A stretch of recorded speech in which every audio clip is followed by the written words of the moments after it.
Hi everyone. Come and join me if I didn't scare you away yesterday. In my defense, yesterday I just couldn't sleep.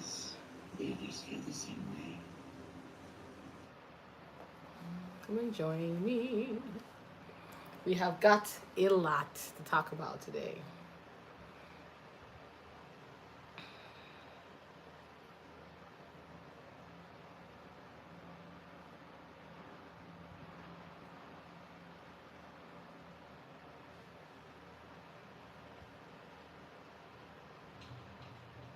I wasn't thinking about going all season without losing, but those things don't even come into my mind.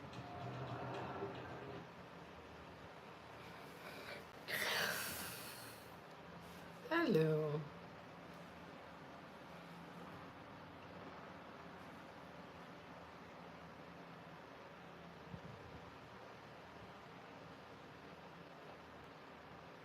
Hi Ashley. Good evening.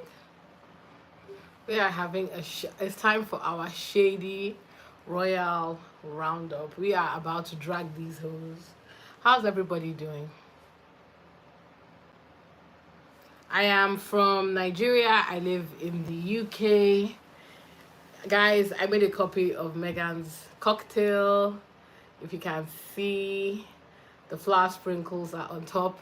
These flour sprinkles are not going to last at this stage. Yikes.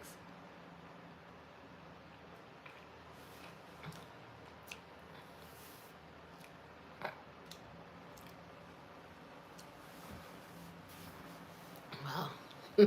I have to say, every time I go live, the bots, you guys add a level of entertainment that I have to say I enjoy. So if the hope was to agitate me, you're trying it with the wrong person. I have a weird sense of humor. Yikes. Sussex scored. What's up? Ignore the bots for now. It's just me doing this by myself, unfortunately. So I can only react to real time. I don't have anybody or any. I could probably develop some sort of software to do it for me, but it's not gonna make me money. Make me money, you know. But there's lots of anti-bot software right now. So how's everybody doing? Good evening. Good evening. If you bought, how you guys doing? How are you spending your bank holiday? Well, it was a long weekend, from what I understand. Guys, I am holding a copy of Megan's Independence Day cocktail, and I put the flower sprinkles on top, so my drink tastes of flowers.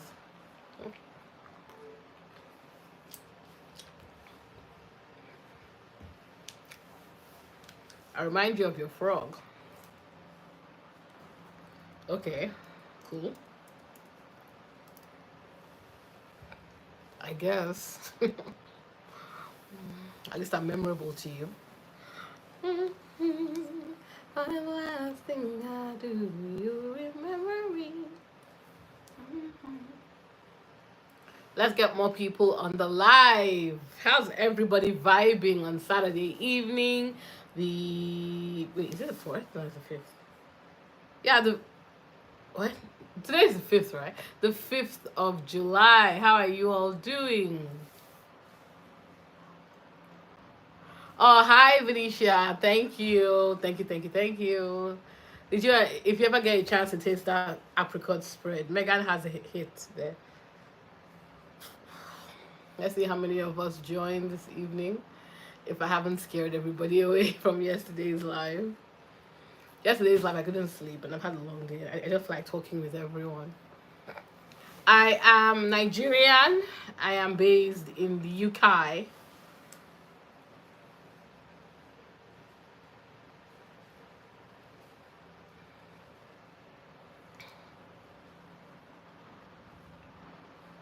16 carriages right away.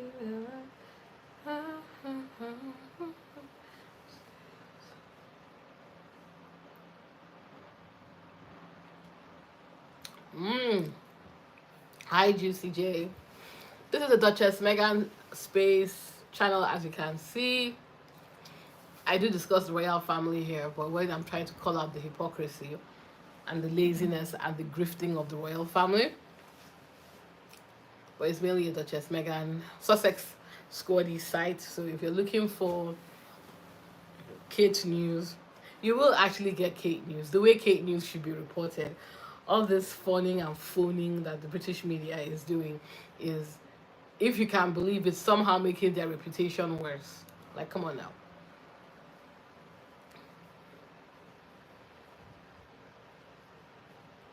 So many stupid articles from them. So many stupid articles from them, guys. But today we will start by doing what we do. I have some things for us to recap, to respond to, chat. We're going to drag the royal router because I feel like it's good for our mental health to once in a while remind these talentless who's who they are messing with. They have tried for over what 8 years trying to destroy that woman. And after 8 years of wasting their time, this year is the first time I think it's finally clocked that it doesn't matter what they say about Meghan, we know the truth. They are all effing liars. And I should be thanking them for helping content creators like myself have content. Because every time I say I'm going to ignore them, and I do for a large number of them, they will say something so out of pocket. So out of pocket that you're like, oh, so you do want attention. Right, okay. And I always say that the reason why we need to respond to some of this nonsense, guys, is it's our own way in real time of pushing back. I've always said that the Sussex Squad strategy, because we're normal people, of being the bigger person, I'm sorry, it did not do jack.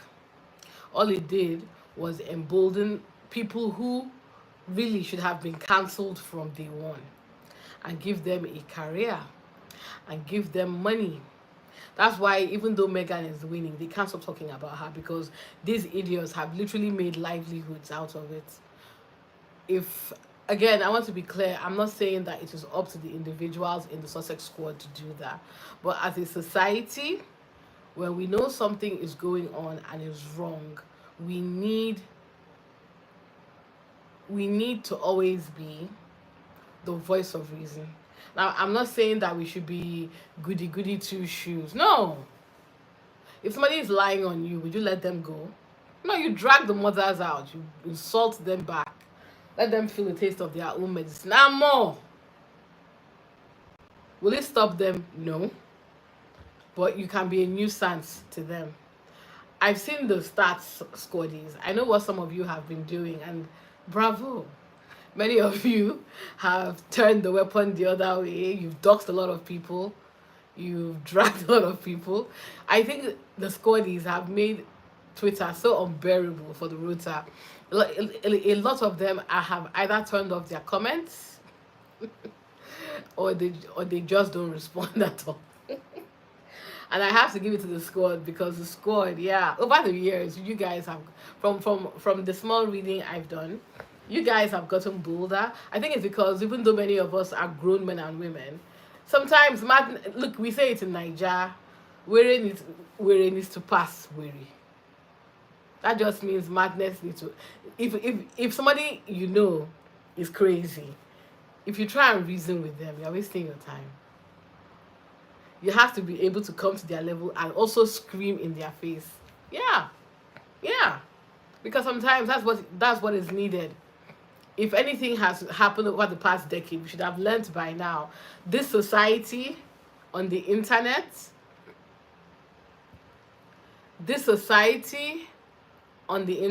right, doesn't understand niceness or kindness. People are trolls on here. So if somebody calls you a name, you drag them back because that's what they understand. And then when you do it in numbers, when you drag people, shame them, create spaces, put your face on it and drag people, that's a different type of thing. Because the internet allows people to be anonymous, so they feel bold. But when they can look into your eyes and they're like, nah, I'm going to fight you.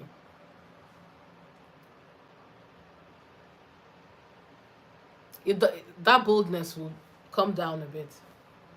Hmm? So that is my response, ladies and gentlemen, on how to handle internet trolls. Stop trying to reason with crazy people. Madness leads to madness. Now today we're going to shout out to Neil. Hey Joe, yes, I agree. I saw his post on. I don't like. There are some derangers that when you listen to their videos, like, okay, this one is insane. So, but if you guys have Josephine, I saw it on X. But the way I'm going to do my recap right now, I'll try and see if I can get the response into a video form, and I'll post it on the screen. But yeah, we're going to get started, guys. Like I said, my name is Neka. I am a Nigerian woman that lives in the UK, and I am a fan of Duchess Meghan. I think she's been terribly treated. I think she's been spoken to in a way that's unacceptable. And I think as a society, we shouldn't, not so much idly stand by, but we should shout loud enough when we see something being done that is wrong. The systematic, prolonged, aggressive, and just criminal attack of Duchess Meghan in starting in the British media and spreading to a lot of American outlets, because they've realized that saying terrible things about Meghan drives traffic. Frankly, is a disgrace of our generation on the internet, and all of us play a part in it by not standing up to it, whether it's by complaining, by posting complaints, by shouting.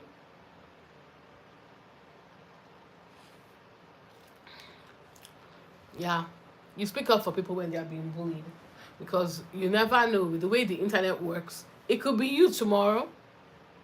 It could be you that somebody says something about you on the internet, and for whatever reason you go viral, and people make assumptions about you, and it ruins your life, it ruins your career, and destroys your mental health. It could hurt your family members, and many of you that are in my chat saying you don't care. It could happen. It could literally happen to you. How many average people have you found that, oh my God, who is this person trending because of some random thing that happened? Don't ever think that this cannot happen to you too.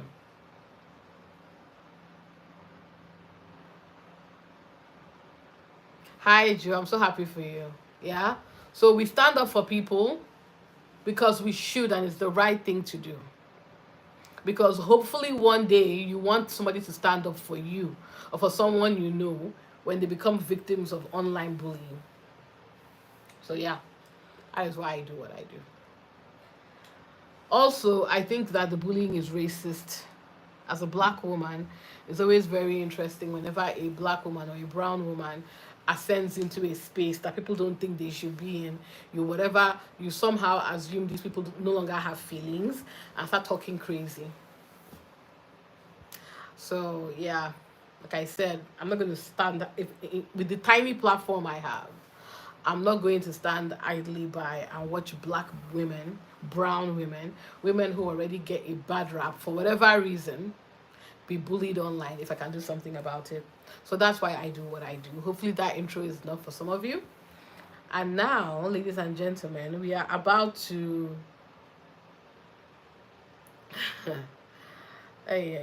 so there's some videos I don't like playing, but for whatever reason I do enjoy dragging these people. Why? Because they're so arrogant. It's the audacity. I told you guys, for those of you who've been following my channel for a while, hello. For those of you that are new, hi. You've heard me say numerous times that there is no such thing as royal experts. That is not a thing that happens, ladies and gentlemen. It is not a job. It is not a thing. These are a bunch of, most times, social climbers, losers who at best are lower middle class, who affect a posh accent, get themselves access to some of these news outlets, and use it as a way to, give out royal news. These people are liars. They don't have any most times they don't have any access to the royal family. They are what I call the useful idiots. The royal family back in the day was made to rely on the press for their survival.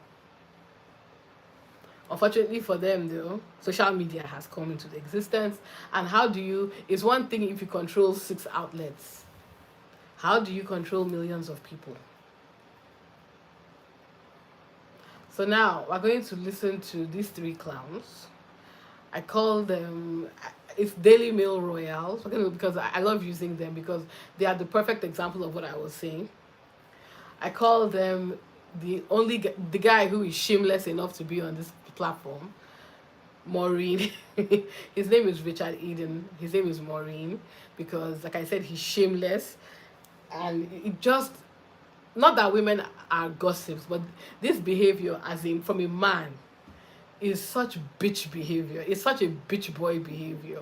You are on the internet, you are acting like an idiot, lying and spreading misinformation. And the only way you can troll people is by creating the profile of a woman. Call yourself Maureen. I mean, like, that is utter and complete bitch boy behavior, Richard Eden. You are a bitch boy.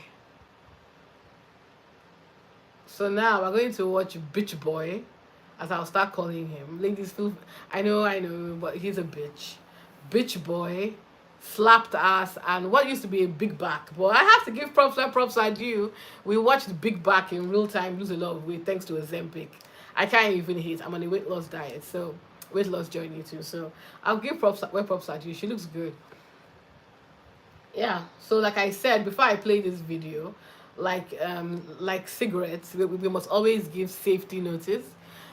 99% of what you are about to listen to is utter and complete bollocks, utter and complete hot garbage.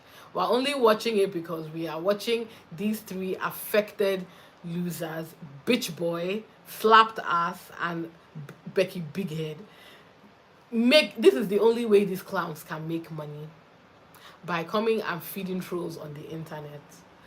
And then, like I said, the audacious affected accents. Not one of these people grew up around royalty. Not one of these people grew up anything above a middle class upbringing. But like I said, in the UK, it's very easy if you are white to affect a fake accent and spread misinformation and call it royal reporting. Pathetic. So now we are about to watch. Take everything you are about to hear with this pinch of salt. I only react to these people because they are stupid. And like I said, if the rota did not exist, I wouldn't have content. So my content is literally dragging the rota because they are shameless. Let's listen, guys.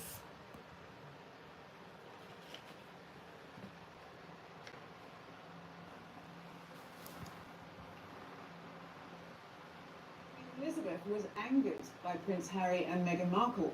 What were the moving comments Catherine, Princess of Wales, made about her cancer treatment? But why have she and William been caught up in a cash for honours scandal? And why is the royal train being scrapped? We've got another unmissable show for you.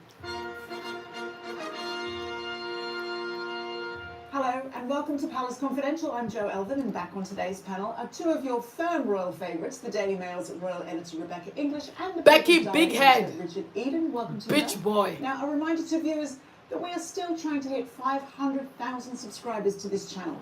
We're going to get there, right? We are. And if you're not subscribing already, what are you waiting for? As I always tell you, it's free, and it means you will never miss another episode of your favourite royal show, or indeed the other great royal videos we have planned for you over the next couple of months. So, for instance, up next on this channel is a new episode of Acting Royal, so keep an eye out for that. Right, well, we've got so much to discuss this week that we need to get straight to our panel, but let's kick things off with news about the Princess of Wales. Here she is now.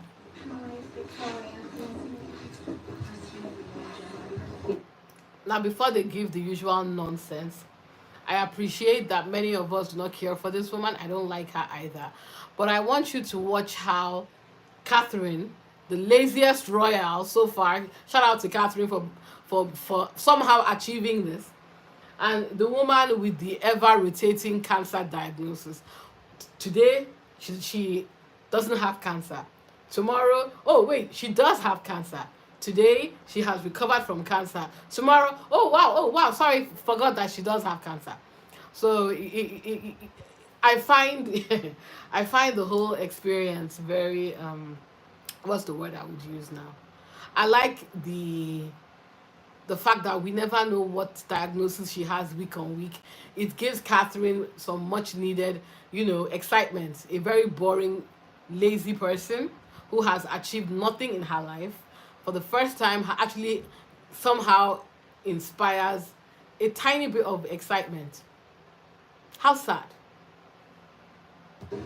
We put on sort of brave-faced stoicism through treatment. Treatment's done. Yeah. So I can crack on and get back to normal again, but actually that the phase afterwards is really, is a really difficult one. You're not necessarily in the clinical team any longer, but you're not able to function normally at home as you perhaps once used to, and actually someone to help talk you through that, show you, guide you through that sort of phase that comes after treatment, I think is really valuable. That was, of course, Catherine, Princess of Wales. Rebecca, tell us about that.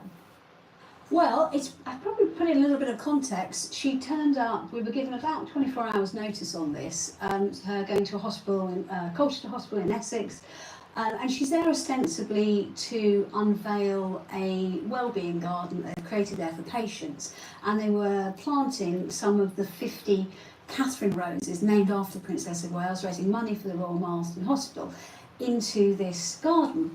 But she took a chance to sit down and have a chat with patients and with staff. And it was very clear. I have so many questions. I have so many questions, guys. So many questions. First of all, did you guys watch that video of Kate? Why is she talking like that? Like, what was that? She was basically like, and the strange, as if she doesn't understand. She's not sure what her body's supposed to be doing. Now, I don't care for Catherine, and I wouldn't even be speaking about that useless woman if she wasn't a racist and wasn't the person that was questioning how dark her nephew-in-law was going to be. This is somebody who actually has a blood right to the throne.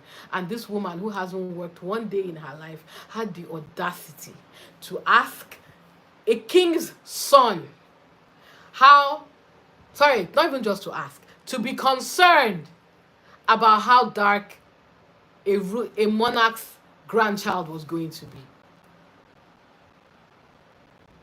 They say Meghan was rude to the royal family.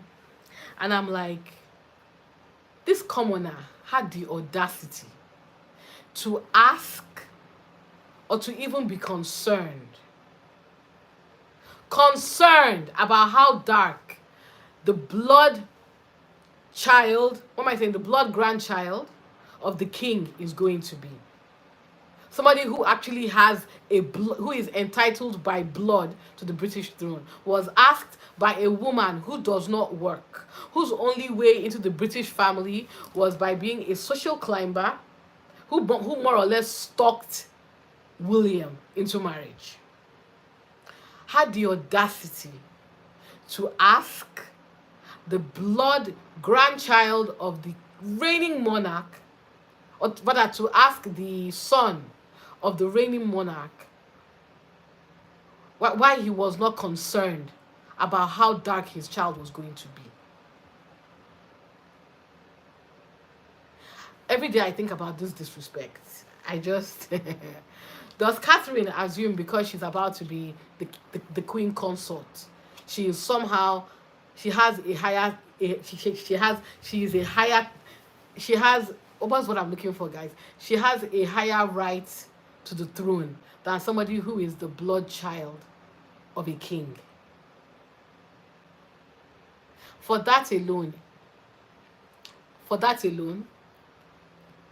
Kate should be insulted every day of her life. Because I'm a big reader of history, and just for that disrespect, the king could have had you that could have taken your head. And yet we allow this woman to play in our faces with her ever-changing cancer. And this madness is supported by the British press.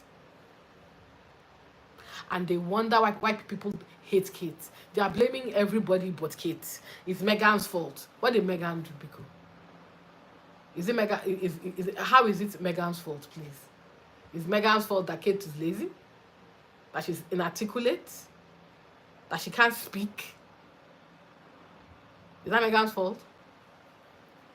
Is it Harry's fault that his sister-in-law had the audacity to come and ask him, the blood child of a king, that was he not concerned about how dark his child was going to be?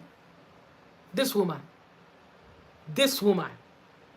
And you wonder why I get angry and why I can't stop talking. Because if this person has the audacity to enter rooms she has no business being in just because she happens to be a social climbing, uneducated, unread, untraveled white woman, if that's her only stake to the throne, and that gives her the audacity to question, bully and harass and lie on the first biracial black woman to marry into the senior royal family, and nobody is angry about this. A black woman who, by the way, is 500 times more qualified for the job than this woman is, and she knows it. So no, I am not going to leave Kate alone. I'm not going to leave, sorry, no, let me say it in a different way. I am not going to leave the hypocrisy of the British press alone when it comes to reporting this mediocre, no, what am I saying mediocre? Below mediocre woman whose only claim to fame is that she's tall and skinny. That's it. And as a black woman, as an African, it is frustrating to me that this types of thing happen so many times. People that have no business entering spaces, being given authority, power, and money simply because of who they know or because they fit a set, because that's who you would expect to see. And people like us who go to school, educate ourselves, over teach ourselves things, practice, do everything. We have to be begging you for a tiny space on that table. We have to be bullied out of our jobs by mediocrity. Below mediocrity. That rant has gone on long enough. Let's get back to watching this garbage.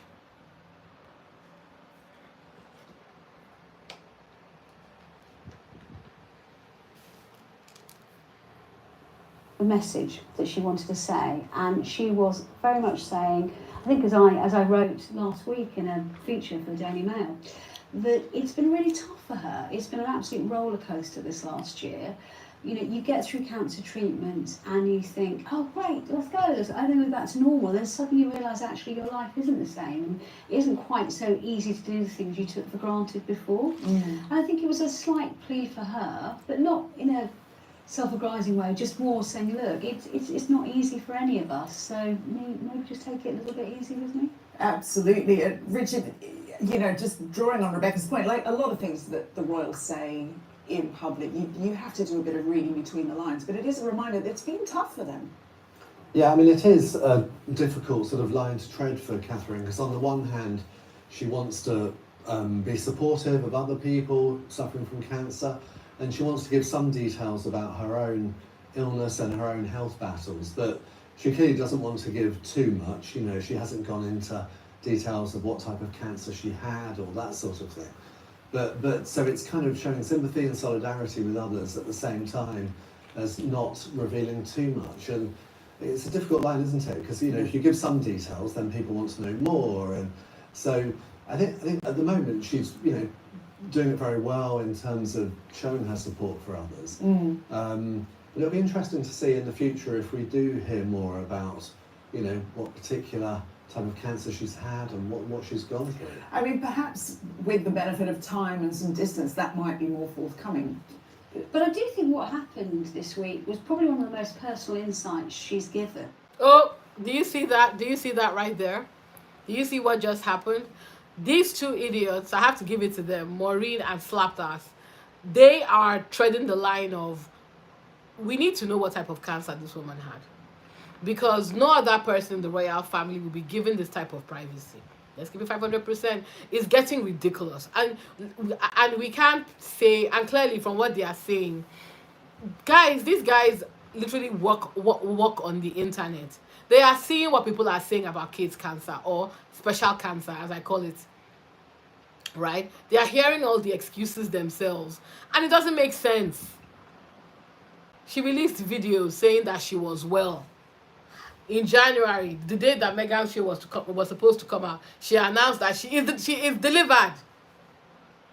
And yet, when she's asked to do work back to back, all of a sudden, cancer is a problem.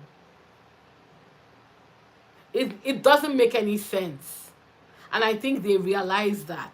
Which is why you see very quickly, Rebecca jumped in. Whoop, let me cut that real quick. Listen to what Rebecca is about to say. We've seen the statements. She's given the video statements and those videos she's done with her family where she's talked over it about the experience. But I think this was very raw, actually, and very, very personal.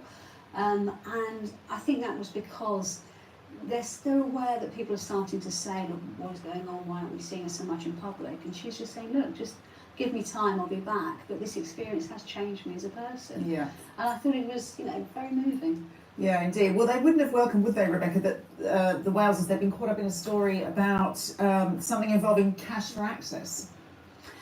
Yes, this is a story in the Sunday Times. Basically, every year William he plays polo, and he does a big fundraising event at Windsor, and he gets all his charities involved, and it raises about £1 million for charitable causes every year. Previously, that right there is a lie. That is not true. From the article that we read last week, that was not what they said. They said from year to date, for as long as William has been running that charity, he has raised almost 10 million. I don't even think it was up to 10 million. I don't think so. I think it was about 1 million something. I'm going to find the article and put it on the screen again. She's lying. Number of matches throughout the season. He's older now, he's got a family, he doesn't want to commit. So this is a big fundraising event for him.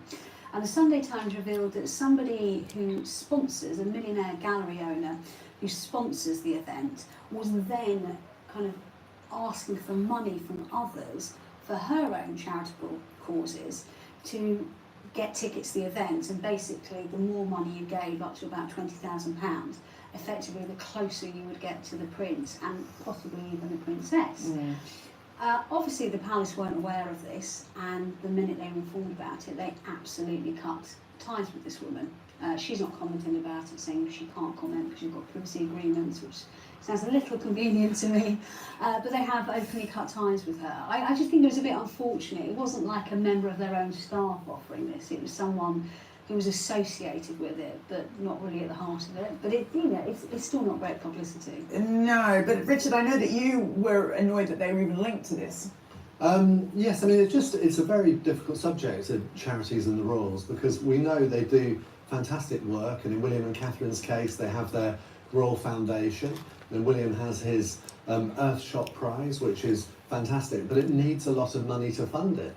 In the case of the Earthshot Prize, they're handing out big amounts of money. Mm. And what that means is that you need that constant inflow of money from rich donors. And so you will attract people who want to get close to, to the royal family, not necessarily for the right reasons. And so I think there's always that element of trouble that sort of lurks around the corner with these type of things. And from my perspective, personally, I would much prefer them to go back to the old school way of doing things that Queen Elizabeth did, Princess Anne still does, which is just be patron of existing charities. So the charities themselves will be very well established, say Save the Children in Princess Anne's case, and they'll do most of the work, and then you attend fundraising dinners or different events. And you're not setting up competing charities for funds. No. Yeah. So in the case of Prince William now, he is actively seeking the money from people to fund these ventures, which they're fantastic things, but it does leave you more vulnerable. And I think, and particularly, you know, when you're the head of state, as now we have an extraordinary situation with the king, where he has the King's Foundation, which needs all this money still. So we've never had that with previous monarchs, and I think it's, I would suggest, a recipe for trouble. However, You mean the King's Trust? there's two. There's Okay. what used to be Prince's Trust, and the Prince's Foundation. So they're both fantastic charities, right? Yeah. But when he's continued to have them, even while he's head of state, so you can have someone thinking, I know a good way to try to, influence British head of state is to donate to charity. So that's interesting because, as you say, he's the first monarch we've had who's in that situation. Is there no, so there's no precedent, there's no rules for what happens when somebody is our head of state? No, I mean, before Charles became king, there was lots of speculation that he would have to wind down these ventures, and I think he himself hoped that Prince William would take over them, so at least there was a bit more distance. But I think Prince William made clear he didn't want to, because he had his own ventures. This is all getting very complicated. As a isn't it? result, they've kept going. Like, yes, they're at sort of one remove, but people get involved in them because they know it brings them close to the king. So I'm a bit uncomfortable with it, and I would prefer them to go back to the old ways. Well, Did you guys catch all of that? I didn't want to stop Maureen on his flow, but did you catch all of that? Because what he said is very significant. It's very important, and I'll tell you why, right? Because he's more or less understood, like many of us do, that the reason why William and his father are refusing to just make themselves patrons of existing charity is because they are using these charities for money laundering and tax evasion. We're not stupid. Charitable organizations are tax exempt in many cases. And I believe that they are using them to criminally collect money from people. And I believe people are giving them money. And I believe the only reason why this lady was dismissed is because she was stupid enough to make it public. Do not forget that the current head of state was caught in a suitcase of cash scandal, which of course went away. So I do not believe for a second the reason why they are running all these charities is criminal. Nobody is watching them. William doesn't even have to file taxes. So how are we ever going to know what exactly the money is being used for these charities? He says he runs the headshot prize. Okay. How many charities do you know have red carpets, award ceremonies, travel all over the world?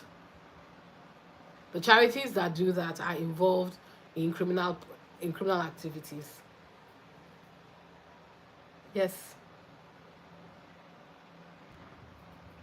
Because if William was serious about using the headshot prize money, instead of having all these red carpets and wasting money and actually adding to the carbon footprint, William, and traveling all over the world because he's trying to compete with his brother and get that Hollywood feel for some reason. I'm not particularly sure how that is going to help the charity, but that's neither here nor there, right?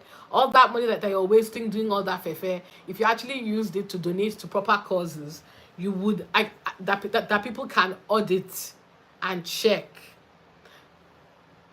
Your clowns in the media would not have to be here defending you. And I'm actually surprised they kept a lot of what Maureen, because Maureen, look, ultimately, Maureen is very obviously kissing the royal family's ass, but his bread and butter is the gossip mongering. If you think for a second, Maureen not getting an exclusive on any member of the royal family, he's not going to report it because he wants to maintain his relationship. You don't understand gossip mags. He's doing all this now and doing it, but the reason I bring him up is he kept on going back and forth about, I don't understand why they can't just be patrons. I am uncomfortable with the fact that they are creating different charities to do their own thing. And he's right. I have to give it to Maureen. He's right, because it looks bad. It is bad. So yeah, your monarch, to the people that are coming into my chat, the monarch, you people are criminals. Anyway, let me see. They had something to say about. I'll just play the nonsense they were saying about Meghan and the Queen, because it's utter and complete garbage. And then we'll end this rubbish. Let me see. They usually want you to watch their stupid videos. Let me see if I can fast forward to the Meghan gist. You always know they'll put it at the end and pretend as if people and they'll pretend as if, oh, random people are asking questions. Let me hear the Maureen gist, Jerry. There's been so much speculation about where it's actually produced now, because a lot of the sort of publicity are the true North, strong and free. Thank you, Your Majesty. Wow, some really great comments there, so thank you so much. We really could read more, but we've got a couple of other stories to get through that have been really quite extraordinary this week, so I'm going to get back to the panel now. Richard, is Meghan Markle in a jam? See what I did there? Has she spread herself too thinly? It's not jam though, she gives Oh, apparently it's a spread. Yes. spreads. Yes. Yes. Yeah, I mean, we've talked on this programme many times about A little bit. Meghan's jam, and Yeah. there's been so much speculation about where it's actually produced now, because a lot of the sort of publicity around it, let's be honest, has been very misleading. Because at the start, she was giving out jars of jam, or whatever you want to call it, to friends, and this was from fruit from their own garden in Montecito, California. And so she sort of seemed to give the impression that, actually I'm going to be giving more jam made from my own area. But No, she that didn't. isn't the case. And to be fair to Meghan, she made clear from one video that it was produced in a factory. We saw the production of it, but we didn't know where that was.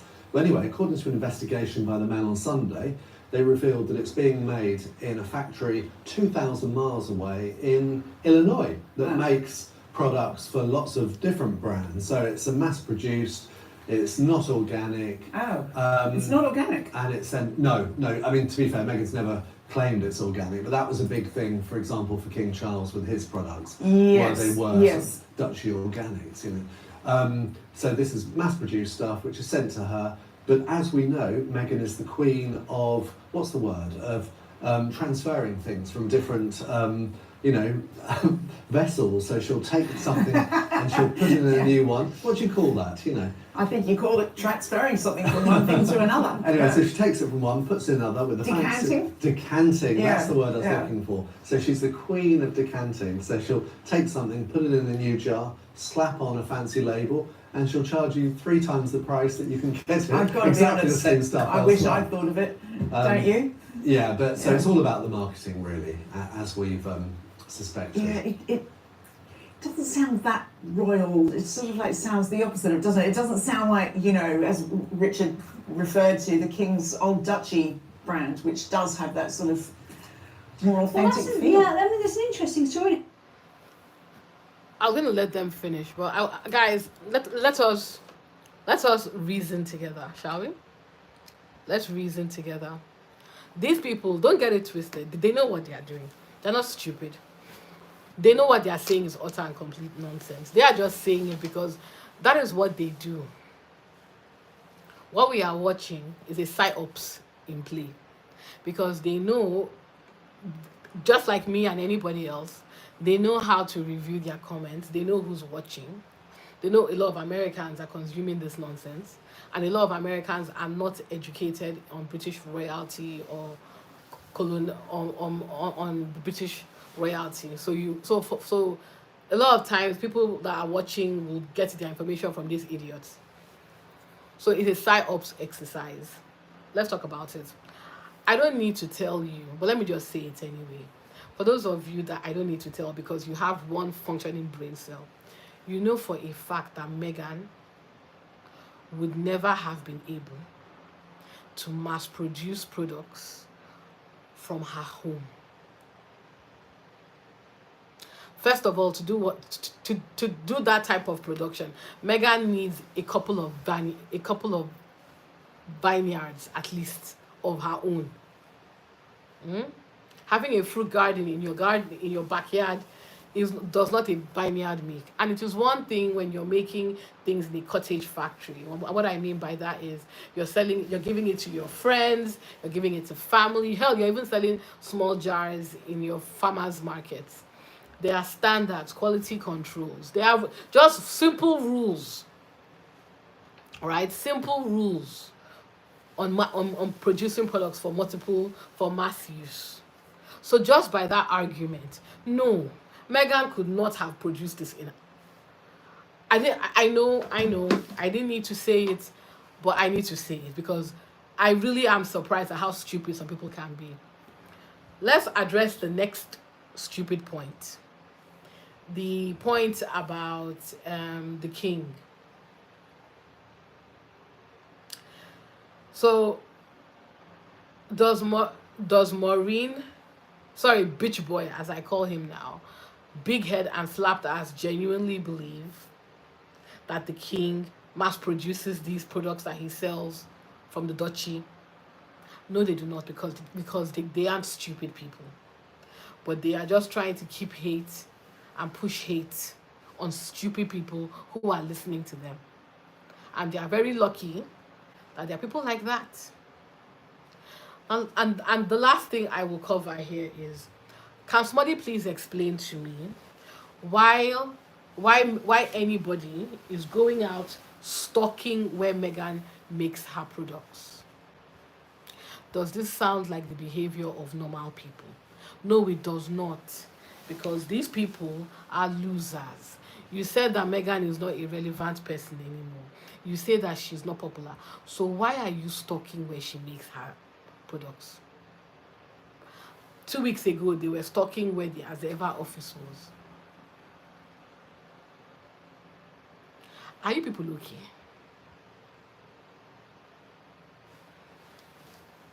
Let's just finish this segment. Because Prince Charles, as he was then, got a lot of grief from British media and the British public when he started Duchy Originals. He was called a shop-soiled royal, I think, by one newspaper, which is a kind of name that stuck with him for a long time. But what's important to understand is the Duchy Originals brand was set up to firstly promote his love of organic farming, and secondly to raise funds for the charities, as we discussed earlier on the programme. He supported, so not a penny of it went into his own pocket. He eventually basically sold it, got too big for him, it was so successful. He actually sold it to Waitrose, a big supermarket group, a big posh supermarket group, I should say, in the UK, in return for a significant donation to charity. I mean, several £100,000 a year going back to his charities each year. So he's never actually personally profited from it. And of course, that is the difference between him and his daughter-in-law, the Duchess of Sussex. Can't beat those lemon duchy biscuits with the icing on them. They're my favourite thing. They do make some good stuff. We'll bring some in for next week before we film them. Can't eat anymore, I'm gluten-free, but I do miss them. Anyway, I'll move on. Enough about me, because we've got an extraordinary story from the royal biographer Sally Bedell-Smith, who has gone into details about the breakdown in the relationship between the late Queen Elizabeth and both Prince Harry and Meghan Markle. Rebecca, this has been quite the jaw-dropper this week. What can you tell us about this and the extraordinary source that she's referred to? I think it's what we call in our business as a marmalade dropper. Yeah. It was always the test of a daily newspaper. Is that story you're going to put on people's tables in the morning a marmalade dropper that they will want to read over breakfast? And this certainly was one of those, I think. Sally Bedell-Smith, who's actually a very respected and long-standing royal biographer, released on her Substack, which I think is something you can subscribe to. Yeah.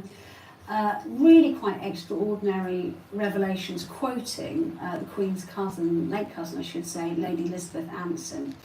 And Lady Elizabeth Anson had reported on what the Queen had said about Meghan. And look, both obviously the two people involved in that conversation are no longer with us, but there's enough about it that has a ring of truth for me, for certain amounts of it. It ties in with things I've heard as well. And basically she said that they felt that while Harry may love Meghan, they weren't convinced about her feeling towards him. You know, there were various aspects about the wedding and the run-up to the wedding that they weren't happy with. And it just conveyed the Queen's very strong sense of unease about what was going on and where that relationship would end up going. And I think, you know, we're often criticised as journalists for having anonymous royal sources, and there's a reason why, because, you know, people are trying to protect themselves and we're trying to protect them. But obviously this is a rare case where somebody is being quoted by name and on the record, and I think that does have currency.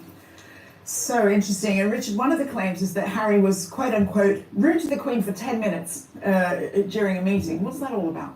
Well, that sort of ties in with stuff we have heard before, and it was about the tensions in the build-up to the royal wedding.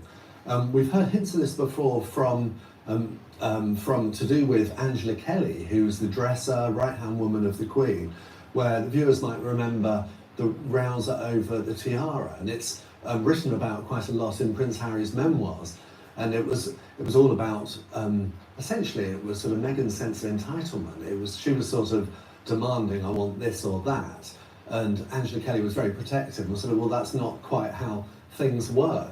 And we heard that. Do you remember the line about, you know, what Meghan wants, Meghan gets, that we heard from Harry? And it was those sort of tensions, I think. So you can imagine the meeting, but the one that really struck in my mind from these revelations from Sally Bedell-Smith is that the Queen had a meeting, just her and Meghan, and just shortly before the wedding, and the Queen asked her about her dress, and Meghan wouldn't tell her anything about it. How do you think about it? It's so disrespectful, because it's suggesting, like, I don't trust you, as if you're going to go and sort of, you're going to go and announce details of my dress to everyone. Or do you think that she maybe took umbrage at the inference that I could have approval over what you're wearing, which is the case, probably, isn't it? Yeah, well, we'd heard before from Lady Elizabeth Anderson, I think since her death, and Katie Nicholl, the reporter, had said that the Queen had expressed reservations about Meghan wearing a white dress with a veil for her wedding, because she was a divorcee. Oh, that's so old-fashioned, though, and isn't it? and just She was an older lady. I mean, you can understand her kind of feeling that was inappropriate. So I think that's probably why she was interested. But for Meghan, it does seem a bit of a sort of clash, you know, for Meghan not to tell her about it. What about this absolutely blistering comment about the Sussexes, which said Harry is neither bright nor strong, and she is both? What do you make of that? And that's the face I pulled on. Pointed. Yeah. Pointed. There's one bit I struggle on that, and I struggle to see Queen Elizabeth saying something quite so harsh about her grandson. Oh, my understanding was that this was the lady in waiting who said this.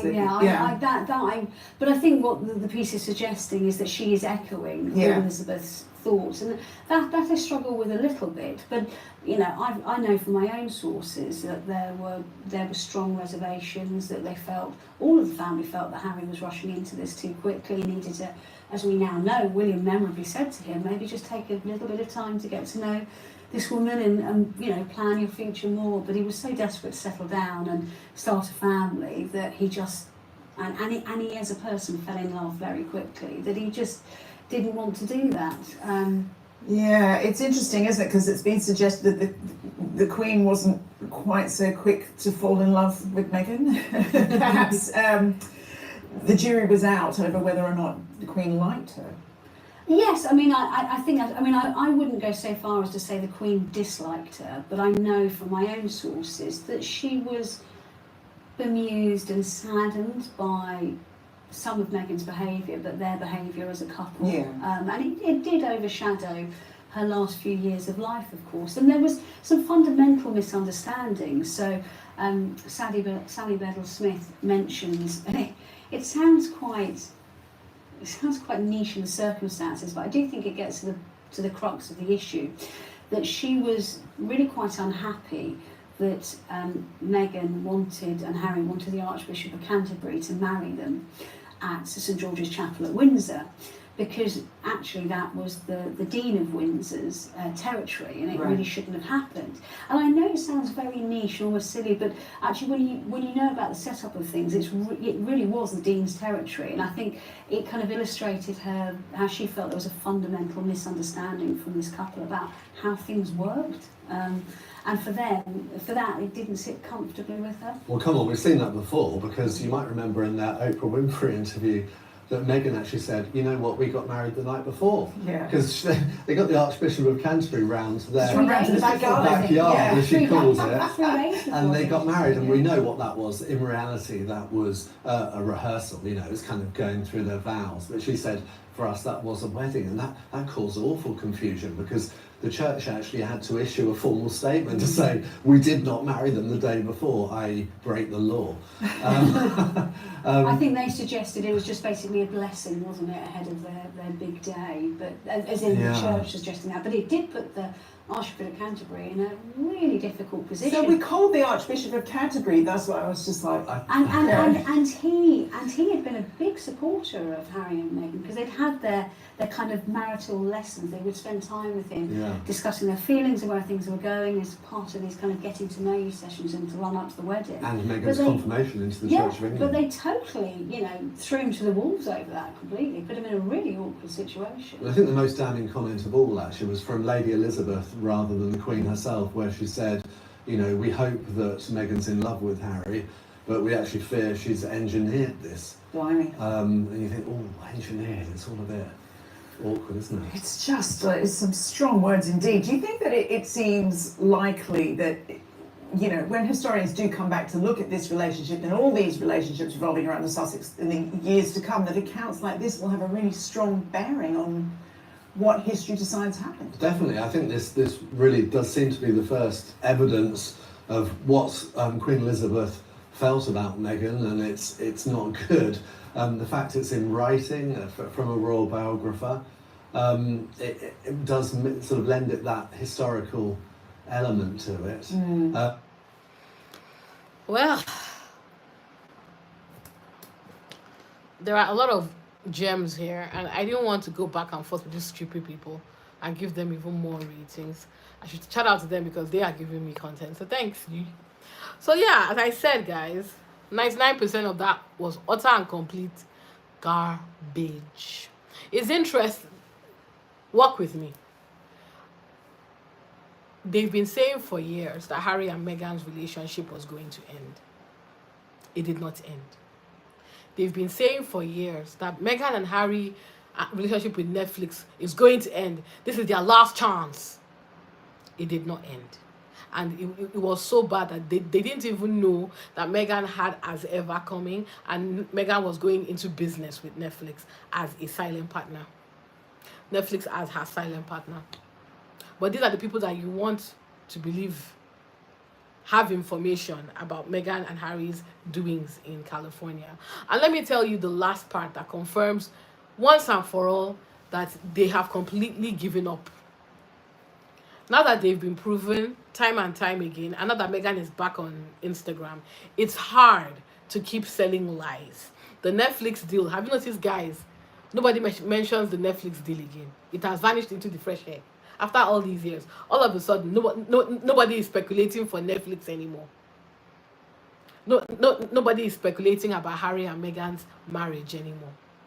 About whether they will stay together. Now they've turned it. More importantly, nobody is speculating about whether Meghan will make money from As Ever, because they've all been made to look very stupid. So this is how they've remixed it. They have moved from Meghan and Harry, and they're going to break up too. Harry cannot let go of Meghan. Harry is obsessed. I mean, he is in love with Meghan.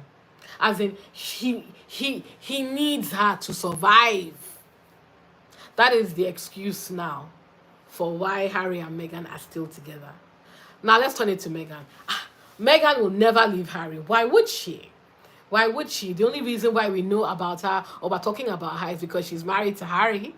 The only reason why she's getting all these opportunities and making all this money and doing well is because of Harry. So that has now changed the conversation. They are not together because they love each other. contrary to the rubbish they've been reporting, because that will make them wrong. So now they've changed it to they are with each other because they can't be without each other. Psyops, guys, psyops.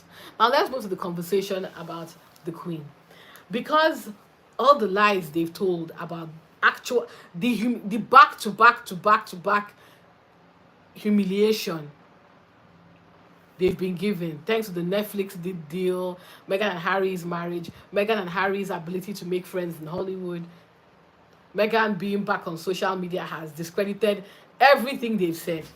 So now they've decided that, you know what, instead of talking about things that are actually happening, let's go back in time and find people who can't defend themselves because they are dead.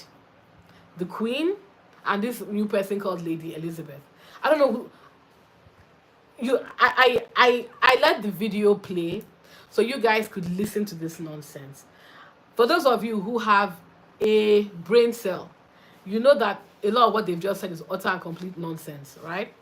For those of you that do not have a brain cell, walk with me. Why would historians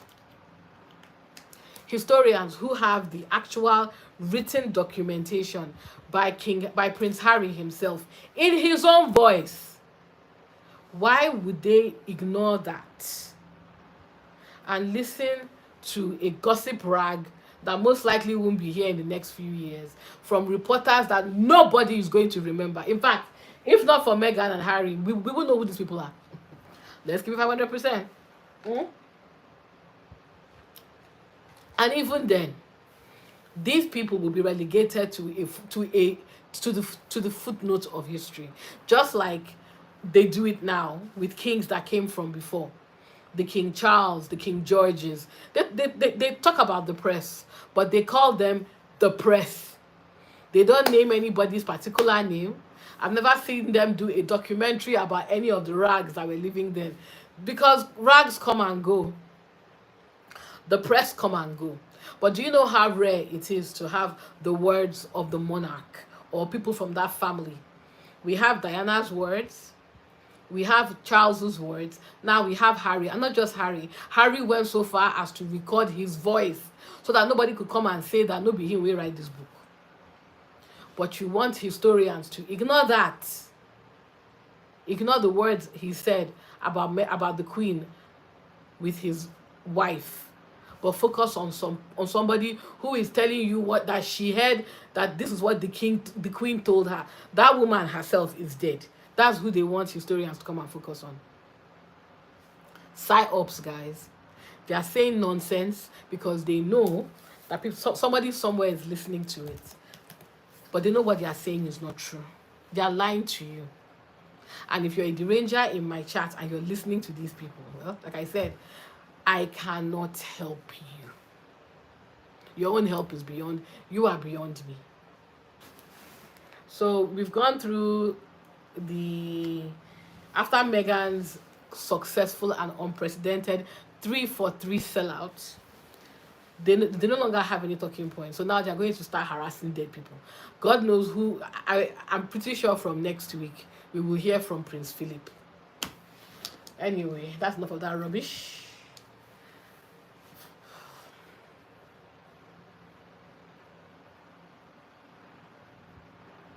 Exactly. It's not even worth commenting on. But because, well, we need content.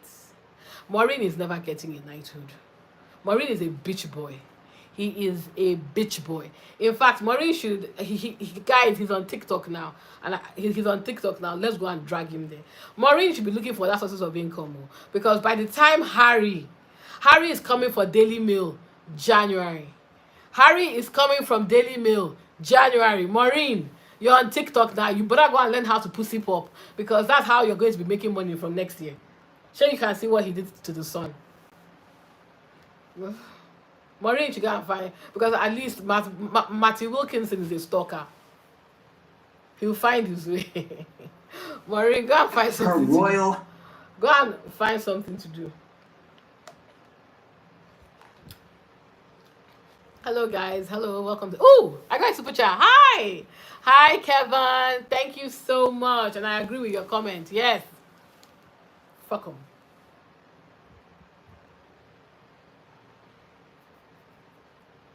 Did you know what I'm looking for, guys? Looking for some content where we talk about Meghan, some positive Meghan content.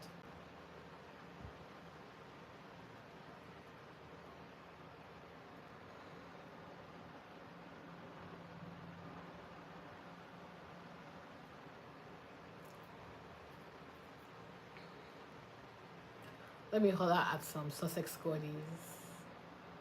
You guys are so good.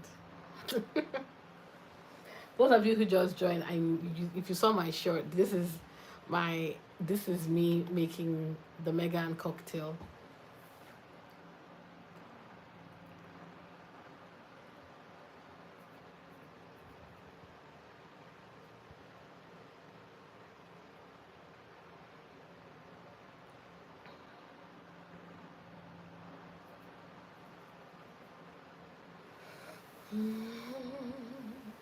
How you guys doing? Are you then Del Boy, what the F are you doing here? This is a pro Meghan page. There are many pages that bash Meghan, so you've clearly missed your way. You need to go back there and get the F off my channel.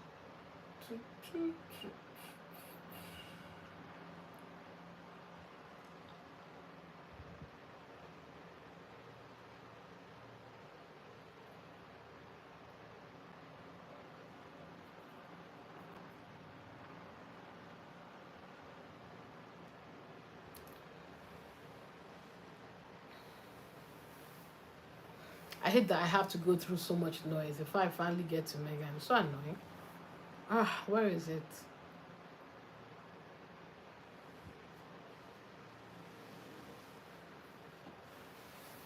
I want some Meghan positivity.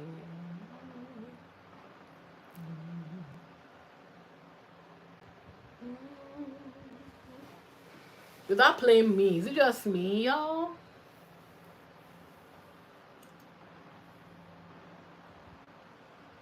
Oh yeah, I found the cocktail I was looking for. Let's watch Meghan. You can join whatever race you can. Please feel free. I'm not racist on this channel. Join if you're white. Jesus. Just join. As long as you say positive things about Meghan, you are welcome. I'm gonna play some loveliness, some Meghan.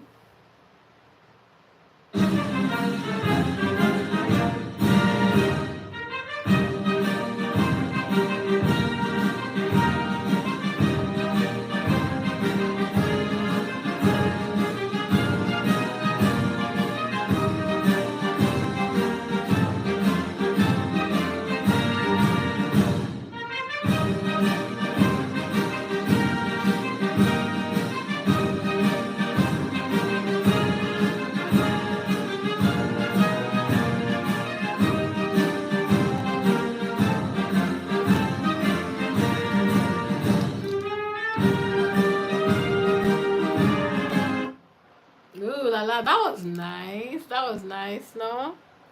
That's what I was showing you guys, that I had my cocktail hour. My Meghan cocktail. I'm gonna add some more. I'll get up soon and go and add some gin and tonic.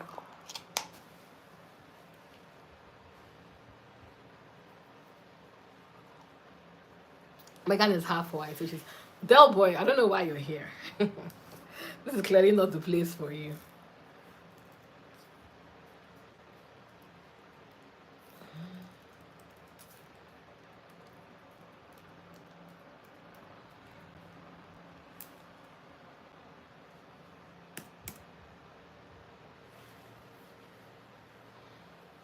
Hi, come here.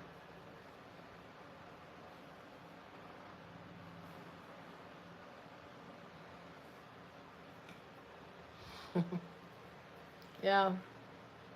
I just wanted us to drag Maureen and that stupid. Honestly, the big backs really piss me off, but it's alright.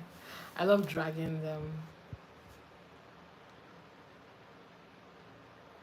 You guys have already seen my apricot spread.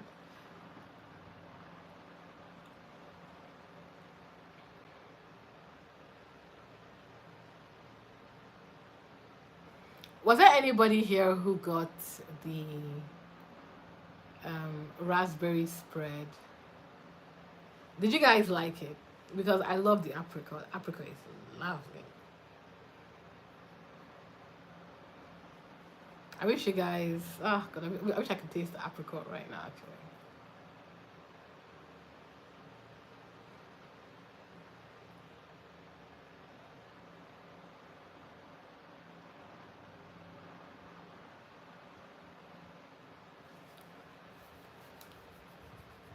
Oh, guys, let me play you something very quickly.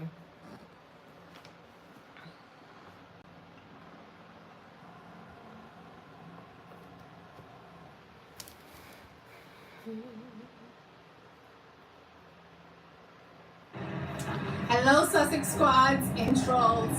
I know as Meghan Markle fan, we probably don't want to hear this, but I'm going to say it anyway. I feel like Kate does not have any support. She does not have any friends, and I feel like she could be in a terrible situation, and I'm not talking about her illness. The illness she couldn't even talk about during her visit to the cancer research place. But I'm saying I feel like she might need to wink and cry for help, but she doesn't have the support system like Meghan does. And I don't know, I have a little bit of sympathy for her, because we now know what it's like for women marrying into that family. So I'm going to try to be kind to Kate, which I've never been disparaging to her in the first place. But I think she might need help. I think she might need a support system. Even the people that support her online, they're not really supporters. They're just Meghan Markle haters. So they spend most of the time hating on Meghan, not really supporting Kate. And I feel like Kate needs help. Something is not right. You know, she does not look like a happy person. Let me know what you think in the comment section. Guys, do you think... Okay. Guys, let me just... feel free to comment in the chat if you think I am going to use my channel to help the woman who at the beginning of this video I said had the audacity to question the biological son of the reigning monarch about why he was not concerned that his child was going, about why he was not concerned about how dark his child was going to be. If you think I am going to do that on my channel, I am not kind. No, I really couldn't care less if Kate was holding on just by the flick of her finger. This woman allowed a lie to go for years that Meghan made her cry on her own wedding day.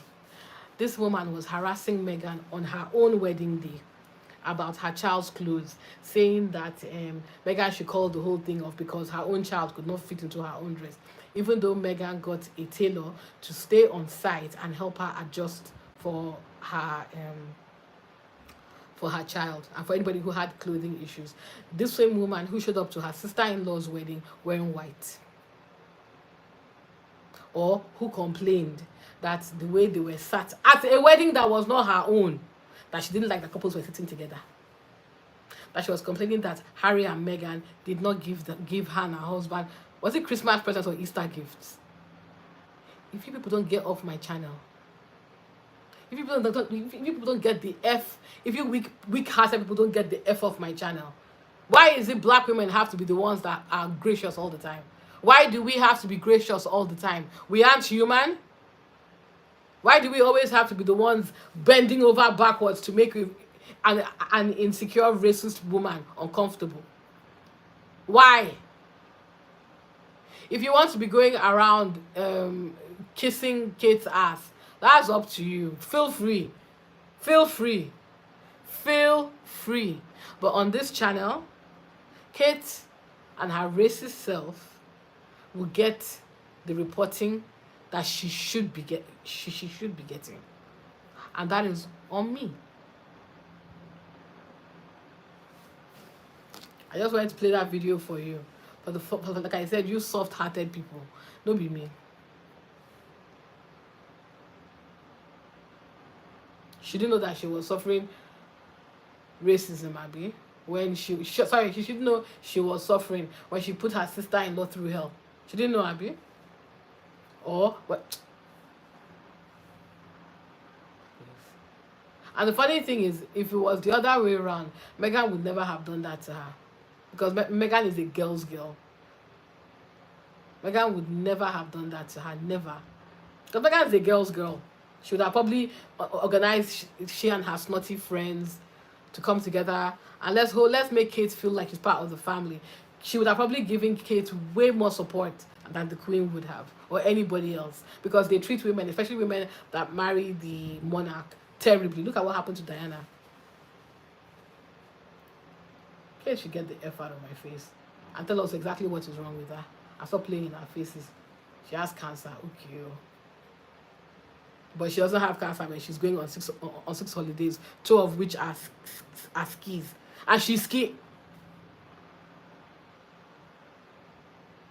Stop it.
Alright guys, I'm looking for something I wanted us to watch together. A lot of the hot tea is on X, and I'm trying to see if I can connect to X so that we can go through it together. So please bear with me. If we can't, I'll just post a video talking about it. I hope you guys tried out Meghan's cocktail.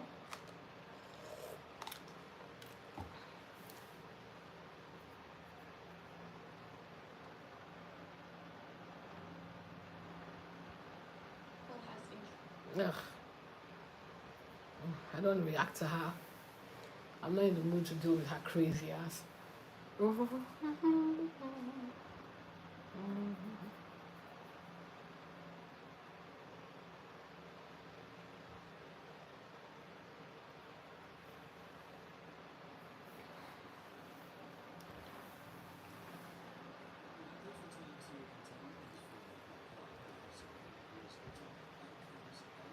In her latest move against Justin Baldoni in the...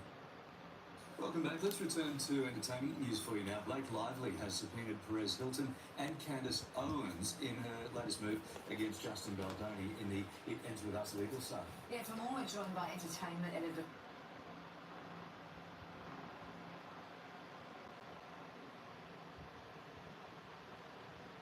Names and reveal contacts if they are under oath. Yeah.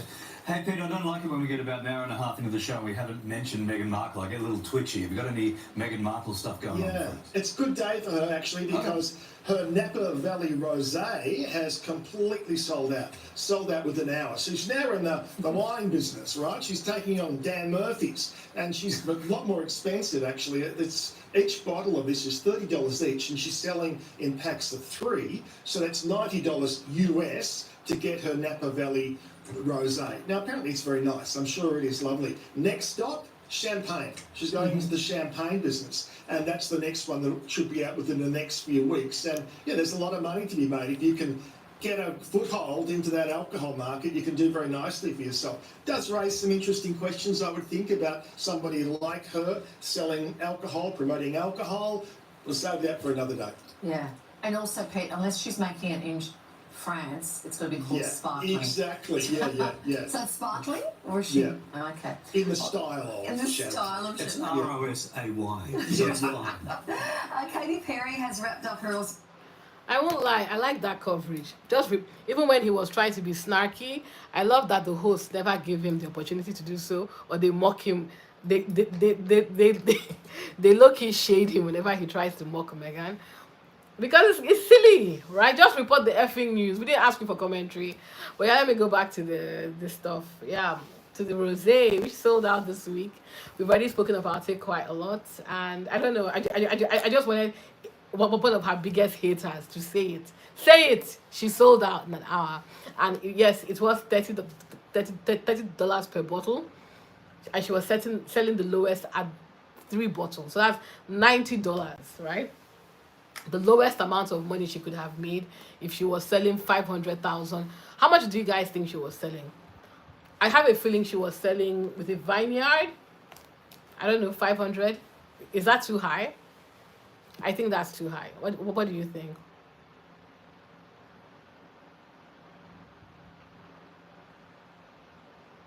If they just report it. Yeah, exactly. Just report the news. Don't give me any Jara or Fisi. I didn't ask you. Tell me what happened. Let me make up my own mind. But anyway, let me say, I was playing with numbers just now.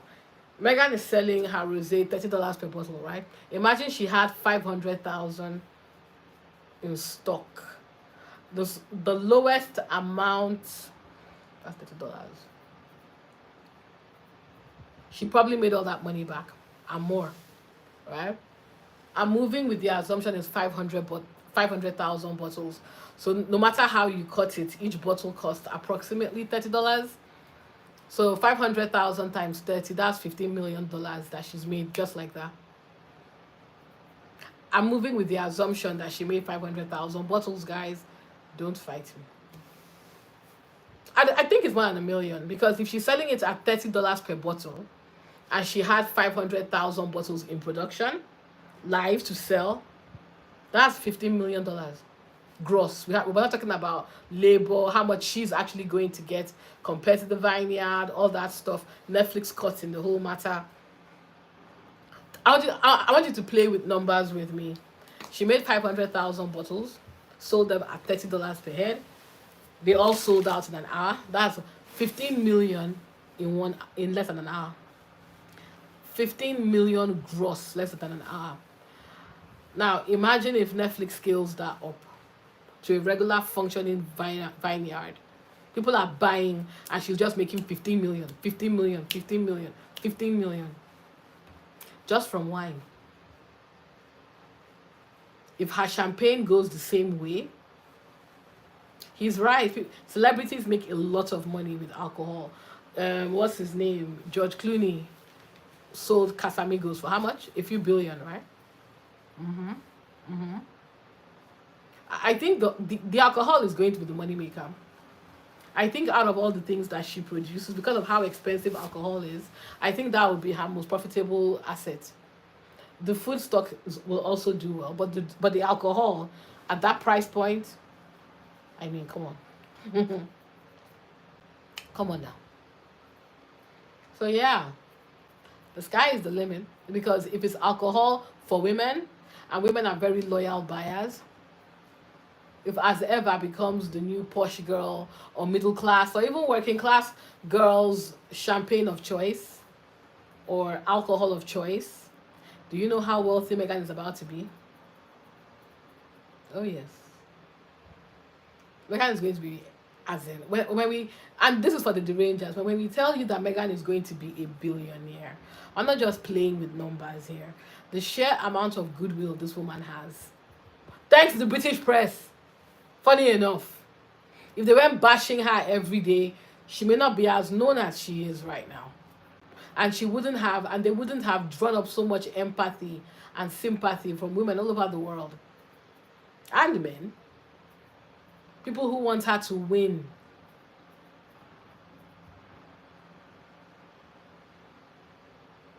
Yeah, Kevin, I agree. If one person was going to be a billionaire in the royal family, it was always going to be Duchess Meghan. Always. Always. Always. And they know that. That's why I said psyops. Psyops.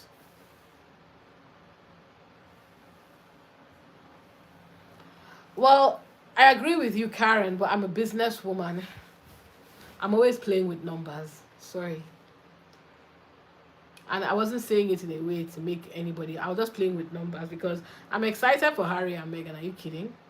Who in the royal family is making multi-million? Stop it. Who in the royal family? Who? Not even the king is making this much money. That's why he has to be collecting bribe in suitcases. That's why he has so many charities. There's very few concrete pads that even remain.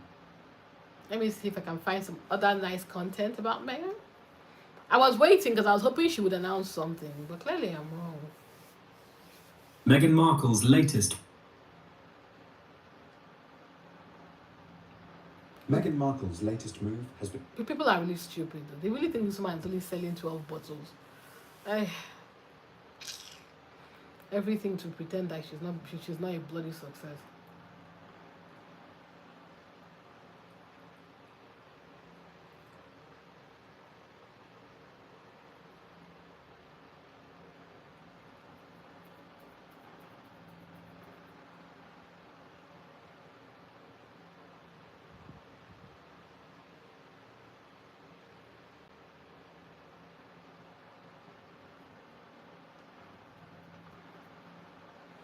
Well, Karen, I mean, I really do like you, Karen. And I also work in finance, or I've worked in finance as a tech person. And I'm telling you that I'm not seeing the problem with what I'm saying. I'm playing with numbers because I am excited for them. How is that a bad thing? And again, you're right, we are her supporters. So I'm expecting you guys to understand that I'm just having a conversation with you. And I'm not trying to put anything in the ether. So I don't know why you're on my ass.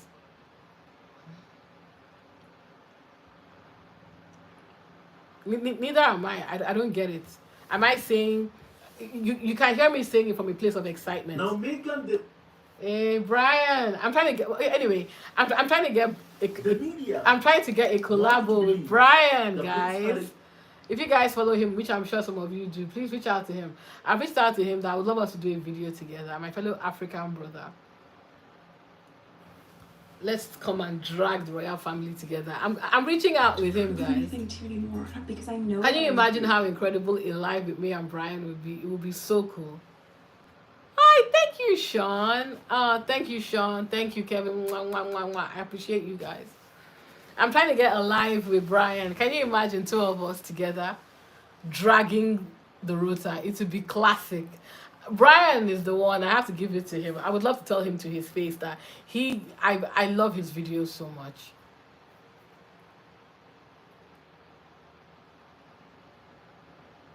What's this one saying? To see the Jurassic Park Rebirth film, and in many ways it was. He's going to say something about Meghan. That's the only reason I listened to this one. A sort of royal party planner, and her memoir, I suppose, is that the Queen was dissatisfied with Meghan's attitude in the run-up to the wedding, and she telephone calls from Prince Harry were met with silence, and clearly there was some friction. I think the tittle-tattle here is perhaps not all as clear as it might be. It's the same tittle-tattle we've heard, as I say, we've heard before, and it seems to come just from one source. But I don't think Meghan has done herself any favours, and the line that Harry was easily led is perhaps disappointingly true. Meghan being the brighter and the more ambitious of the two. I think it's a shame. I come back to the same thing that I mentioned in the past. I think it's a great shame that Harry has been allowed by his family to be led astray so much, to quit, to set up a home entirely elsewhere. I don't think it needed to go in that direction, and I think it's highly regrettable. The royal family should be leading by example, and one example is to patch up the differences. And it can take time, but patch-ups are necessary, and I hope they happen.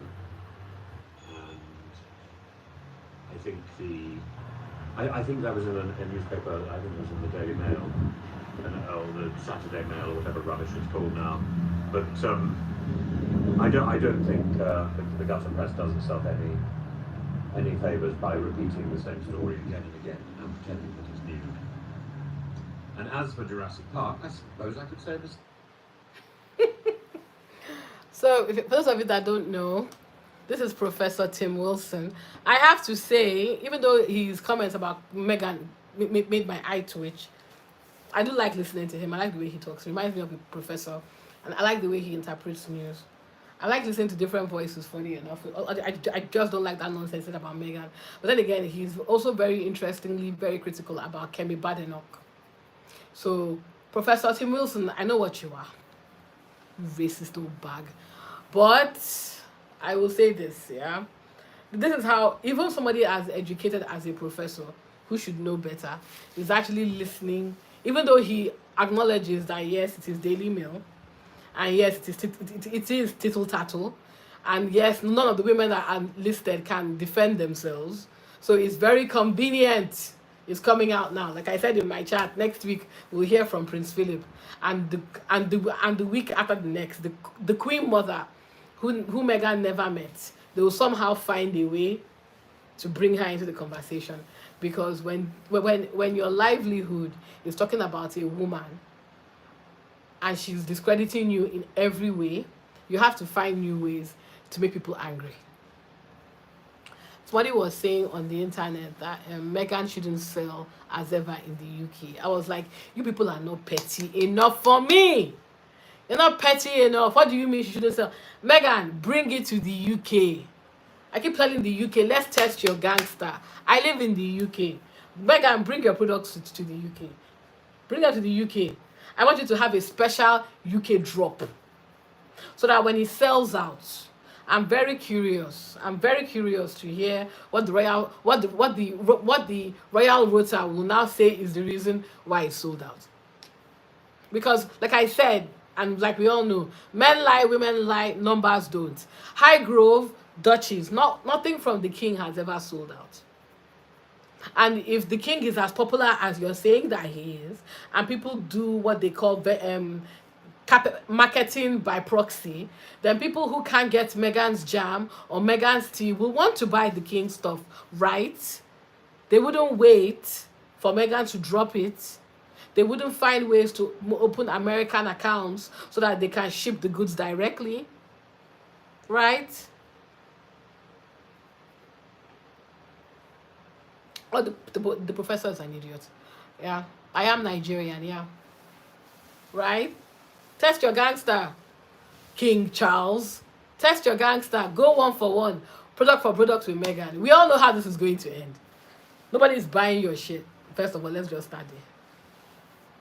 So yeah, that's what I'm saying. Meghan, come to the UK. Come to the UK.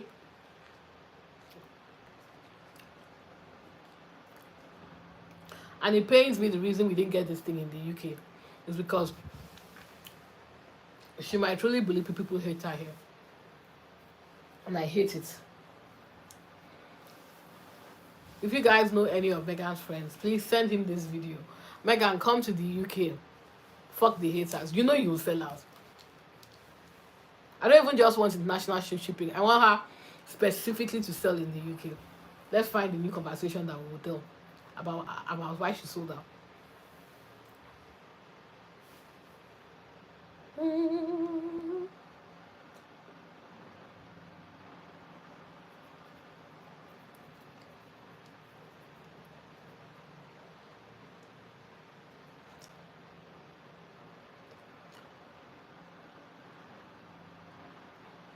Yeah, but I mean, Kevin, hi.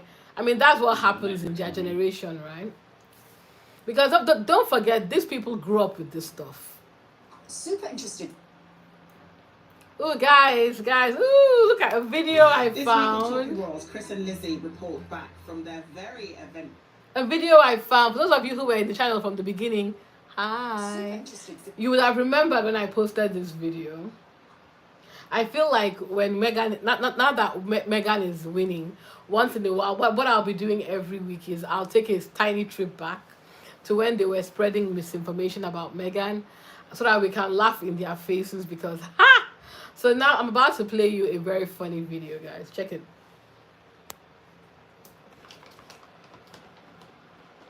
Let me put it on this woman's face right here, because it's very important you watch her reaction.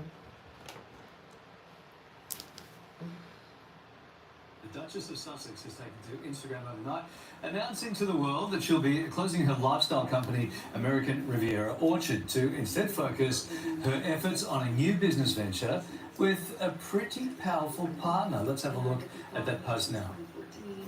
Okay. Cat's out of the bag. I'm shocked we've kept this a secret for so long. In 2 weeks, my show's coming out, which I'm so excited for. And also my business, which I think there's been a lot of curiosity about. And I've been waiting for a moment to share a name that I secured in 2022. And it's called As Ever. As Ever essentially means as it's always been. Of course, there will be fruit preserves. I think we're all clear at this point that jam is my jam. But there's so many more products that I just love that I use in my home. And now it's time to share it with you. Royal commentator Angela Moller joins now. This was a huge drop. See her face! Kylie was on at 9 minutes after this, so I can tell you. So this is... See that fake smile, guys. Name change, really, because she had this all along. She's just changed the name, but interesting the whole that Netflix is coming on board. That's right. So Yes. Netflix, they're partnering, of course, for the with Love Megan show. Her products are going to be in Netflix stores. They have a shops called Netflix Home. They'll be on sale. What I think is interesting about this is that we will know for the first time how Megan is regarded, how she's seen by the public, as to whether she can ship this product. Because if she can't, then you see that the sort of person that she is and that what people are prepared to buy. Super interested for the TV show. Yes, she's saying, oh, it's as ever, she's rebranding it, but of course she couldn't have American Riviera Orchard. She had trademark and massive patent problems, and there is some talk that As Ever has still not gone through and got all the ticks at this stage. So it'll be interesting to see. I quite like the name, to be fair. Yeah. So As Ever, it's kind of just a rebrand of the old stuff. Is that right? Look, as she said, she brought out those jams and sent them to everybody last April. So we're talking. So guys, because the Royal Rota rotate the same bimbos over and over again, you most likely will not know who this woman is, and that's okay. This is Australian TV, so we don't care. But this is so funny because look at her stiff face. She's the first smile, ridiculous. And the nonsense that she said about shifting product. Guys, 3 for 3. Put it in the chat, guys. 3 for 3. 3 for 3 sold out. Even if you were listening to that BS about Netflix finally knowing, please. And then the part that always makes me laugh is this woman, if you had seen some of her videos from last year, she was the one that claimed that she had a Netflix insider that was telling her that the deal was in jeopardy and this was Megan's last chance. And I told you on this channel, this Sunrise show, I think that they love trolling Megan haters. So it's very interesting that they brought this particular woman out to talk about Megan's brand when she was going around telling everybody that Megan's deal was in jeopardy. Useless. a year that it's taken her to get off the ground. She is going straight back into her 2014 territory, which she had with the TIG, which was her lifestyle brand, not on any scale like this is going to be, but this is her really being in the Gwyneth Paltrow, Martha Stewart's space. She's even wearing in that video a $5,000 necklace that Gwyneth Paltrow has worn publicly as well.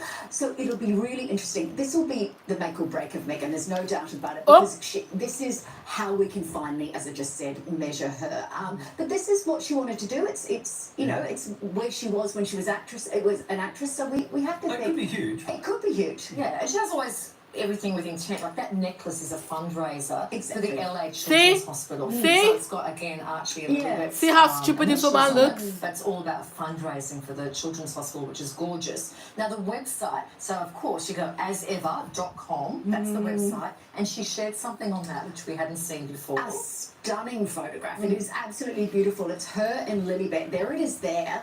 But Larry's squinching, he can't see. Okay, that's little Lilibet. You can see her from behind. All the pictures of the children since they were. That little one next to her. If we zoom in, we'd be able to see. Yeah, Lilibet has red hair. And how gorgeous is that photo?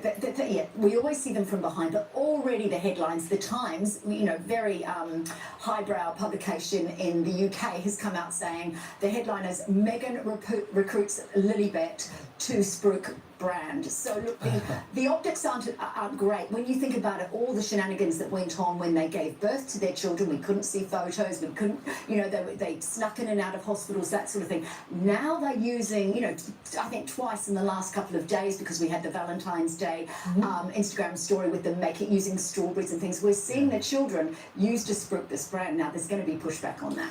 Now, speaking of the kids, we saw some artwork yesterday by George and Charlotte and Louis. They're using their kids in different ways. They are using their children. This is much more subtle because, of course, Kate didn't say who did which picture. Yeah. I have a bit of an issue with this because even though it's well-intentioned, because it's all about, of course, people doing art with their children to socialise, but people have a connection with people when they're painting them, that sort of thing. That said, if you're not a very good artist, and I'm not making any suggestions about these out there, although that is definitely Louis, is that, you know, when these kids grow up to be 15, 16, how do they feel about their child art being out there? You know, typically Kate and William are really careful with their children. I'm not saying that this steps across a line, but it's just with both of them, Meghan and Kate, how do you choose to use your children? Yes, particularly in Kate and William's case, they are heirs to the throne, but, well, they all are heirs to the throne, but more likelihood of... But will they care, on a royal yacht off Mallorca, will they, when they're 20, will they care about this stuff? Depends what their lives are like. You just don't know. You could end up the spare like Harry. You could have Louis turning around and writing a book like that, couldn't you? My mum put these pictures up when I was 6 years I old. look forward to it. Speaking of Prince Harry, he's fresh off in closing. What was a really terrific Invictus Games? It's what he's all about. He had this... See? Did you guys hear all that? I reacted to this video earlier in the year because this came out just as I was so keen to find how the Rota was reacting to Meghan's as ever announcement. When I saw her, I was laughing because you see how they are embarrassing this woman on this place. She's after spending months pretending that you knew somebody in Netflix, telling everybody that the deal with Netflix was in jeopardy, but you didn't know that Meghan was partnering with Netflix with a new brand called As Ever.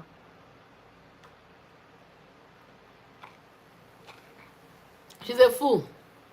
They brought her back to drag her now. Oh yeah, you're right. That's why I'm saying that. Have you noticed that all of these people now, they're all hiding? If you were come out now, Shay, you were saying that this is how you judge Meghan. Because she is so random. Like I said, all of these ex-actresses, loser, Botox to hell and back Barbies that come out to speak on Meghan are a dime a dozen. She may have showed up and I just didn't notice because I couldn't tell her apart from the rest. I don't know. But it would be nice to hear all their updates because Australia too is a big troll. It's the same Murdoch machine. So they are all stupid people as well. Useless people, all of them.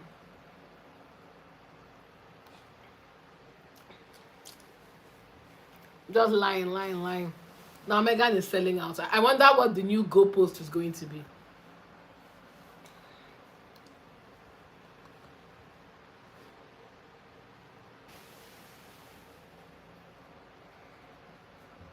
I wonder what the new goalpost is going to be.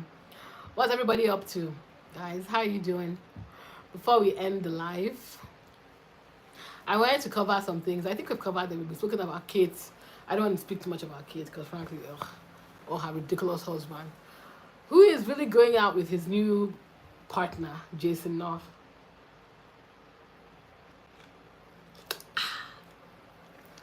I'm glad it's not just me noticing that he never smiles with his wife, but he smiles with Jason a lot.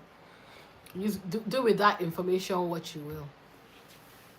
But yeah, how are you guys doing? Next week, I'm going to be in Portugal from Tuesday to Saturday. I'm attending a festival, Afro Nation. I hope it's good. My first one. Very excited. I'll post some. I don't like mixing my personal. Well, I have a channel that I'm setting up to be posting all these things. So if you guys want to join me there, please feel free. But yeah, I'll be posting my experiences at Afro Nation. And yeah, it's nice catching up with you guys. I will. Oh my God, I will. Or somebody that looks like that. Damn. I always say if I must, oh God, I love that brown look, you know, just absolutely beautiful. It's like your skin has been kissed by God, you know, that brown, beautiful, like, you know, that burned brown skin, beautiful, like bronze.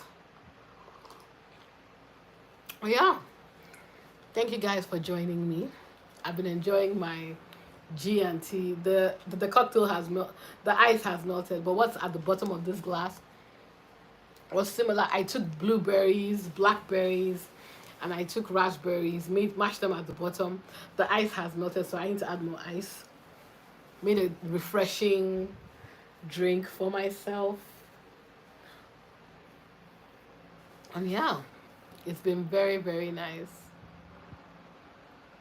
Yeah, I hope it's well, I have high hopes. Either ways, if I get too burned out, I'll just go back to the hotel and go and sit down because I'm not about to stress myself. I'm not a 13-year-old. I don't have that energy anymore.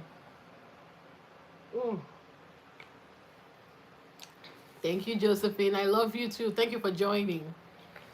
I'm going to let you guys go. I'm watching Sandman on Netflix. Do you guys like it? It's a really good show.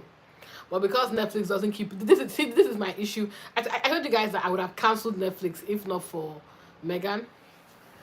Honestly, I would have cancelled it by now because all the shows I like, they're cancelling it. I really enjoyed Sandman season 1. They've cancelled it. Now this season 2. Anyway, let me not get into it.